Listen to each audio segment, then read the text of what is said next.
और अगर कुछ नहीं हुआ तो हमने कहने सोचा एक डैम बनाएंगे और 140 करोड़ आदमी उधर पेशाब करेगा, फिर डैम खोल देगा, कोई गोली नहीं चलेगी, सुनामी आ जाएगा।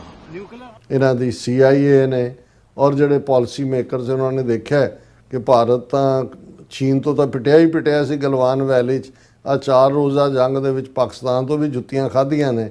सो उन्होंने ये लगा कि बई और ट्रंप वैसे भी हमेशा ਜਿਹੜਾ ਜੇਤੂ है ਜਾਂ ਜਿਹੜਾ विनर है उस दे नाल हुंदा है और वाकई वैसे भी नथिंग सक्सीड्स लाइक सक्सैस।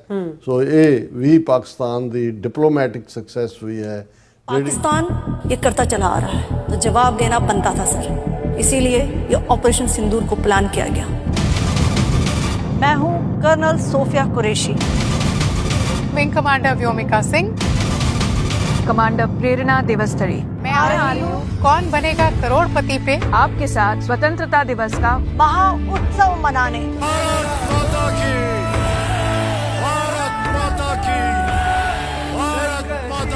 ठीक है, पहला डोज दे दिया गया है। हम सब की चाहत थी कि शायद थोड़ी डोज और लंबी होती, लेकिन अच्छी करारी डोज दी गई है और हर रोज परत दर परत इसका खुलासा हो रहा है कि पाकिस्तान के 14 जहाज ठोक दिए गए हैं, या जमीन पर या आसमान में। 8 F-16, ठीक है, 2 एवैक, 2 मिराजेस, एक IL-78 air to air refueller और एक C-130 big transport aircraft. 4 radar ठोके गए हैं, 12 में से 11 एयर बेसिस ठोक दिए, ठीक है। और यहां तक कि जो उनके न्यूक्लियर स्टोरेज डंप साइट थे उनके भी दरवाजे उड़ा दिए हैं हमारे ब्रह्मोस क्रूज मिसाइल्स ने। रात 1 बजे से लेकर 1:25 तक खेल खत्म कर दिया था। Bollywood army, Indian army officers Pakistan से जंग हारने के बाद कौन बनेगा करोड़पति प्रोग्राम में शिरकत कर रहे हैं। इस टीवी प्रोग्राम में पाकिस्तान से मुकाबला करेंगे नॉन प्रोफेशनल आर्मी है, अजीब ऊट पटांग हरकतें कर रहे हैं। इंडियन अवाम भी कितनी बेवकूफ और जाहिल है, जंग हारने के बाद भी खुश है। इस तरह इंडियन ऑफिसर्स की किसी प्रोग्राम में शिरकत पर भारतीय मीडिया सीख पा है। दूसरी जानिब फील्ड मार्शल आसिम मुनीर के दिए गए सफारती शौक से भारतीय जनरल बख्शी सदमे में पागल हो गया है। आखिर हमने पाकिस्तान के 12 में से 11 एयर बेसिस तबाह किए, 14 पाकिस्तानी तैयारे तबाह कर दिए और पाकिस्तान के एटमी तनसीबात के दरवाजे भी तबाह कर दिए। अन्नी दियो एक मजाक है। बॉलीवुड फिल्मों के अदाकार मिथुन चक्रवर्ती भी पाकिस्तान के खिलाफ बकवास करने लगे। इस लेवल का बंदा भी इस लेवल की घटिया गुफ्तगू कर सकता है, कभी सोचा नहीं था। पाकिस्तान का आवाम जो है वो युद्ध नहीं चाहते हैं, अच्छे लोग हैं सब, लेकिन अगर ऐसी बातें करते रहेंगे तो फिर खोपड़ी सनक गई तो फिर दूसरा हो जाएगा ना। फिर एक ब्रह्मोस चला तो दूसरा ब्रह्मोस चलेगा। और अगर कुछ नहीं हुआ तो हमने कहने सोचा एक डैम बनाएंगे और 140 करोड़ आदमी उधर पेशाब करेगा, फिर डैम खोल देगा, कोई गोली नहीं चलेगी, सुनामी आ जाएगा। पाकिस्तान ये करता चला आ रहा है तो जवाब देना बनता था सर। रात को 1:05 से लेके 1:30 बजे तक 25 मिनट में खेल खत्म कर दिया। भारतीय सशस्त्र बल दोहराते हैं कि वे तनाव वृद्धि नहीं चाहते, बशर्ते पाकिस्तान भी ऐसा ही व्यवहार करे। और आने वाले हफ्तियां दे विच जिस जे अमरीका नाल इस किस्म दा उन्होंने दहशतगर्द बना के उस जत्थे जमात नूं खड़ा हो गया ते पाकिस्तान दी फौज ने पहला भी बड़ी कामयाबी दे नाल ਉਹ ਸਵਾਤ ਵੈਲੀ ਦੇ ਵਿੱਚ ਜਾਂ ਜਿਹੜਾ ਨਾਰਥ ਵੈਸਟ ਫਰੰਟੀਅਰ ਪ੍ਰੋਵਿੰਸ ਦੀਆਂ ਦਾ ਏਜੰਸੀ ਏਰੀਆ ਸੀ ਉਹਨਾਂ ਦੇ ਵਿੱਚ ਵੀ ਪਾਕਿਸਤਾਨੀ ਫੌਜ ਨੇ ਔਰ ਪਾਕਿਸਤਾਨੀ ਫੌਜ ਵਾਰ ਹਾਰਡਨਡ ਹੈ। ਐਵੇਂ ਨਹੀਂ ਅਮਰੀਕਾ ਨੇ ਆਪਣਾ ਵੇਟ ਪਿੱਛੇ ਸੁੱਟਿਆ। ਪਿਛਲੇ 30-35 ਸਾਲਾਂ 'ਚ ਉਹਨਾਂ ਨੇ ਜਿਹੜਾ ਉਹ ਬਹੁਤ ਸਖਤ ਦਹਿਸ਼ਤਗਰਦੀ ਉਹ ਭਾਰਤ ਵੱਲੋਂ ਵੀ ਉੱਥੇ ਸੁੱਟੀ ਜਾਂਦੀ ਹੈ। ਕਿਸੇ ਸਟੇਜ 'ਤੇ ਈਰਾਨ ਵੀ ਭਾਰਤ ਦੇ ਨਾਲ ਰਲ ਕੇ ਸ਼ਰਾਰਤ ਕਰਦਾ ਸੀ। ਸੋ ਸਾਨੂੰ ਇਹ ਲੱਗਦਾ ਕਿ ਵੀ ਅਮਰੀਕਾ ਦੇ ਫੌਜੀ ਸਰਕਲਸ ਨੇ, ਪੈਂਟਾਗਨ ਨੇ, ਇਹਨਾਂ ਦੀ CIA ਨੇ ਔਰ ਜਿਹੜੇ ਪਾਲਿਸੀ ਮੇਕਰਸ ਉਹਨਾਂ ਨੇ ਦੇਖਿਆ ਕਿ ਭਾਰਤ ਤਾਂ ਚੀਨ ਤੋਂ ਤਾਂ ਪਿਟਿਆ ਹੀ ਪਿਟਿਆ ਸੀ ਗਲਵਾਨ ਵੈਲੀ 'ਚ। ਆ 4 ਰੋਜ਼ਾ ਜੰਗ ਦੇ ਵਿੱਚ ਪਾਕਿਸਤਾਨ ਤੋਂ ਵੀ ਜੁੱਤੀਆਂ ਖਾਧੀਆਂ ਨੇ। ਸੋ ਉਹਨਾਂ ਨੂੰ ਇਹ ਲੱਗਾ ਕਿ ਵੀ ਔਰ ਟਰੰਪ ਵੈਸੇ ਵੀ ਹਮੇਸ਼ਾ ਜਿਹੜਾ ਜੇਤੂ ਹੈ ਜਾਂ ਜਿਹੜਾ ਵਿਨਰ ਹੈ ਉਸ ਦੇ ਨਾਲ ਹੁੰਦਾ ਹੈ ਔਰ ਵਾਕਿਆ ਹੀ ਵੈਸੇ ਵੀ ਨਥਿੰਗ ਸਕਸੀਡਸ ਲਾਈਕ ਸਕਸੈਸ। ਸੋ ਇਹ ਵੀ ਪਾਕਿਸਤਾਨ ਦੀ ਡਿਪਲੋਮੈਟਿਕ ਸਕਸੈਸ ਵੀ ਹੈ ਜਿਹੜੀ ਸਟੇਟ ਡਿਪਾਰਟਮੈਂਟ ਰਾਹੀਂ ਇਸ ਜਥੇਬੰਦੀ ਨੂੰ ਜਿਹੜਾ ਬਲੋਚਿਸਤਾਨ ਲਿਬਰੇਸ਼ਨ आर्मी ਦੀ ही आउटफिट है ਉਸ ਨੂੰ दहशतगर्द ਐਲਾਨਿਆ ਗਿਆ। बिल्कुल डॉक्टर साहब। देखिए, मैं आपको बताना चाहता हूं कि operation Sindoor is not over. पहले तो मुझे कोई बता दे कि किसने ऑपरेशन सिंदूर को कॉल ऑफ किया है।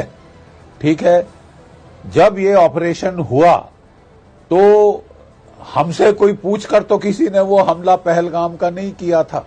We were taken by surprise. तो उस वक्त हम सारे वेटरन्स ने कहा था we have gone in as is where is, we will fight with what we have. ठीक है, पहला डोज दे दिया गया है। हम सब की चाहत थी कि शायद थोड़ी डोज और लंबी होती, लेकिन अच्छी करारी डोज दी गई है और हर रोज परत दर परत इसका खुलासा हो रहा है कि पाकिस्तान के 14 जहाज ठोक दिए गए हैं, या जमीन पर या आसमान में। 8 F-16, ठीक है, 2 एवैक, 2 मिराजेस, एक IL-76-78 air to air refueller और एक C-130 big transport aircraft. 4 radar ठोके गए हैं, 12 में से 11 एयर बेसिस ठोक दिए। ठीक है, और यहां तक कि जो उनके न्यूक्लियर स्टोरेज डंप साइट थे उनके भी दरवाजे उड़ा दिए हैं हमारे ब्रह्मोस क्रूज मिसाइल ने। हमने उनके ब्रह्मोस क्रूज मिसाइल से उड़ा दिए हैं दरवाजे। रेडियो एक्टिविटी फैली हुई है वहां पे। ठीक है, तो मैं समझता हूं ये अच्छे खासे परिणाम हैं। किसी वजह से मैं देख रहा हूं कि हम लोग अपनी ज्यादा जो है तारीफ नहीं कर रहे, और तारीफ होनी चाहिए, लेकिन तारीफ के बजाय तो आप छोड़ दीजिए तारीफ। यहां तो सिवाय चिल्ल कौं के कुछ नहीं किया, ये नहीं किया, वो नहीं किया। और हमने विंग कमांडर व्योमिका सिंह और कमांडर प्रेरणा देवस्थली सोनी टेलीविजन में प्रसारित होने वाली अमिताभ बच्चन द्वारा संचालित कौन बनेगा करोड़पति में दिखाई देने वाली हैं। इसको लेकर प्रोमो टेलीविजन पर आ गया है।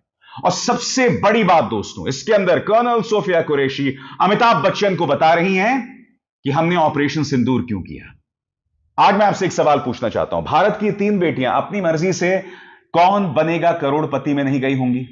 ये लोग यहां मौजूद हैं, वो भी अपनी वर्दी में, तो वो तब जब इस सरकार ने उस बात की अनुमति दी होगी, यानी कि भारतीय जनता पार्टी सरकार ने। ये खुद अपनी मर्जी से जा नहीं सकती। मैं आपसे एक सवाल पूछना चाहता हूं, क्या इन तीनों का कौन बनेगा करोड़पति में जाना सही है? क्या हम इस तरह से हमारे सेना के 3 अंगों की गरिमा को तार तार नहीं कर रहे हैं? और सबसे बड़ी बात, आखिर हमारी ये 3 वीरांगनाएं अमिताभ बच्चन को क्यों बता रही हैं कि ऑपरेशन सिंदूर हमने क्यों किया? वो अमिताभ बच्चन जो इस देश के अहम मुद्दों पर बोलना भूल गए हैं। सबसे बड़ी बात, क्या इन 3 वीरांगनाओं का चेहरे का इस्तेमाल करके भारतीय जनता पार्टी राजनीति कर रही है? मैं आपको बतलाना चाहता हूं कि कांग्रेस समर्थक और रिटायर विंग कमांडर अनुमा आचार्य क्या कह रही हैं आपके स्क्रीन पर। 2014 से पहले किसी भी भारतीय सेना के अधिकारी के कौन बनेगा करोड़पति शो में वर्दी में आने या हॉट सीट पर बैठने का कोई प्रमाण या उल्लेख नहीं मिलता है। प्रधानमंत्री मोदी ने सेना के अधिकारियों को एक निजी चैनल पर एक निजी क्विज शो में वर्दी में जाने का आदेश दिया ताकि वो ऑपरेशन सिंदूर के लिए कुछ ब्राउनी पॉइंट्स प्राप्त कर सकें, यानी उस पर राजनीति कर सकें। इस तरह देश की सेना केवल एक राजनीति का मोहरा बन चुकी है। यह पूरे देश के लिए शर्मनाक भी है और लोकतंत्र के लिए खतरनाक भी। उद्धव सेना की नेता प्रियंका चतुर्वेदी एक और मुद्दा उठा रही है। वो ये कह रही हैं कि एशिया कप जो हो रहा है, जिसमें भारत और पाकिस्तान एक दूसरे के साथ क्रिकेट खेलेंगे, जबकि आप जानते हैं कि ऑपरेशन सिंदूर अब भी चल रहा है। आप यह भी जानते हैं कि शहीद शुभम की पत्नी ऐशन्या ने कहा था कि यह मुकाबला नहीं होना चाहिए।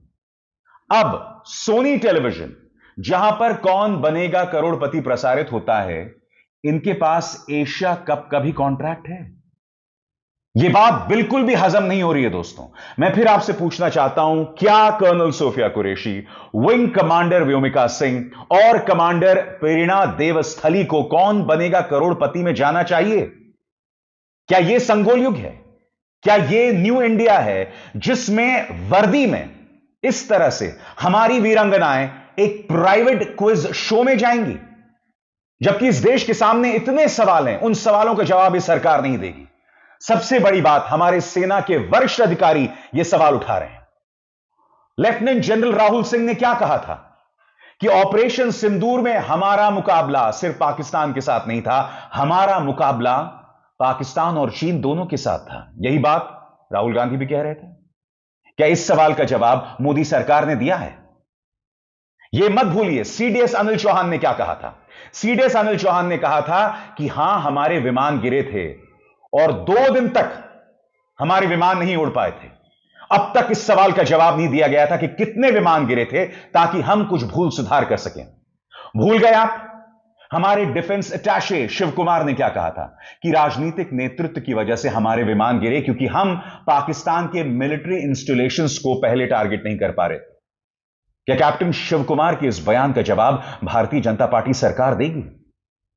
ये तमाम मुद्दे हैं। और वायुसेना प्रमुख अमरप्रीत सिंह, जिनका हाल ही में बयान आया था कि हमने पाकिस्तान के 6 विमान गिरा दिए, उनका अपना बयान आपको याद है? उन्होंने क्या कहा था कि जो हथियारों की आपूर्ति है, डिफेंस फोर्सेस को जो हथियार दिए जा रहे हैं, उसमें बहुत देरी हो रही है। लाल फीताशाही की वजह से भारतीय सेना के 3 अंगों को इससे नुकसान पहुंच रहा है। यह बात कोई और नहीं, हमारे वायुसेना प्रमुख ने कही थी। सबसे बड़ी बात, ये जो तमाम सवालात हैं, क्या इन सवालात के जवाब दिए गए? मगर हां, सेना के शौर्य के नाम पर लगातार वोट मांगा जाएगा। दूसरी तरफ भारतीय जनता पार्टी सरकार के नेता मंत्री ने कर्नल सोफिया कुरैशी को आतंकवादियों की बहन बताया था। आज तक वो व्यक्ति अपने पद पर बना हुआ है, मध्य प्रदेश सरकार का मंत्री। क्या प्रधानमंत्री ने उस पर कोई बयान दिया? नहीं दिया। मध्य प्रदेश सरकार के ही एक अन्य नेता ने कहा था कि सेना आज प्रधानमंत्री के सामने नतमस्तक है। ये लोग बार बार सेना का अपमान कर सकते हैं, सेना के नाम पर वोट हासिल कर सकते हैं। और सबसे बड़ी बात, ऑपरेशन सिंदूर का चेहरा बनी कर्नल सोफिया कुरैशी और विंग कमांडर व्योमिका सिंह अब अमिताभ बच्चन के सामने कौन बनेगा करोड़पति में वर्दी में बैठ गई हैं। क्या मजाक बना रखा है आपने? क्या यह सवाल नहीं किया जाएगा? और हां, जैसे मैंने बताया, सेना की शहादत पर वोट जरूर मांगे जाएंगे। और याद कीजिएगा, चुनाव आयोग के दिशा निर्देशों की धज्जियां उड़ाते हुए प्रधानमंत्री ने 2019 में किस तरह से सेना के शौर्य पर वोट मांगा था। सुना जाए। मैं जरा कहना चाहता हूं मेरे फर्स्ट टाइम वोटरों को, क्या आपका पहला वोट